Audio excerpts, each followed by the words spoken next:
हाय दोस्तों, मेरा नाम मंजीत है। मेरे यूट्यूब चैनल में आप लोग का हार्दिक स्वागत है। दोस्तों, मैं आज आप लोग को बताने जा रहा हूँ भारतीय संविधान के विकास के बारे में। चलिए दोस्तों, शुरू करते हैं। 1757 ईस्वी की प्लासी की लड़ाई और 1764 ईस्वी के बक्सर के युद्ध को अंग्रेज़ों द्वारा जीत लिए जाने के बाद बंगाल पर ब्रिटिश ईस्ट इंडिया कंपनी ने शासन का शिकंजा कसा। दोस्तों, इस प्लासी की लड़ाई में ही अंग्रेज़ हमारे देश में शासन करने के लिए सक्षम हुए थे। दोस्तों, ये प्लासी की लड़ाई क्या थी? ये प्लासी की लड़ाई कहाँ लड़ी गई थी? ये प्लासी की लड़ाई भारत में लड़ी गई थी। ये पश्चिम बंगाल में लड़ी गई थी, जो गंगा नदी के किनारे एक प्लासी नामक स्थान पर स्थित है। दोस्तों, इस पे एक क्वेश्चन ये बनता है कि प्लासी की लड़ाई कहाँ लड़ी गई थी।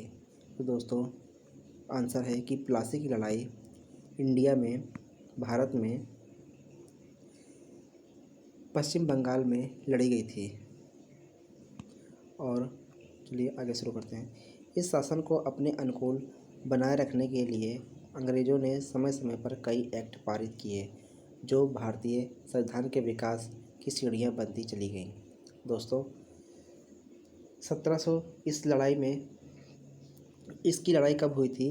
प्लासी का युद्ध हुआ था 1757। 23 जून 1757 को इसका युद्ध हुआ था।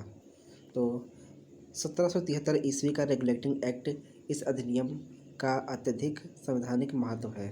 दोस्तों, ये 1773 ईस्वी का ये एक्ट है और ये भारत में ईस्ट इंडिया कंपनी के कार्यों को नियमित और नियंत्रित करने की दिशा में ब्रिटिश सरकार द्वारा उठाया गया यह पहला कदम था। दोस्तों, अर्थात अपनी कंपनी के शासन पर संसदीय नियंत्रण स्थापित किया गया।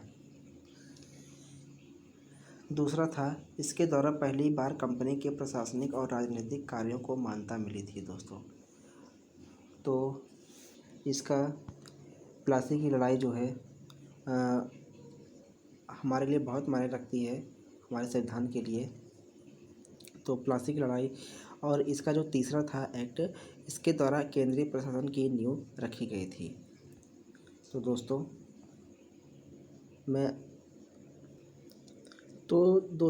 मैं आप लोग को प्लासी की लड़ाई के बारे में अगला वीडियो बनाऊंगा। और दोस्तों, आप लोग को कोई भी कमेंट, कोई भी जवाब चाहिए कॉन्स्टिट्यूशन के बारे में, भारतीय संविधान से रिलेटेड, तो आप हमें ज़रूर कमेंट करिए और बताइए कि हमें किस पर वीडियो बनाना चाहिए। तो दोस्तों, आज के लिए इतना ही। धन्यवाद। जय हिंद।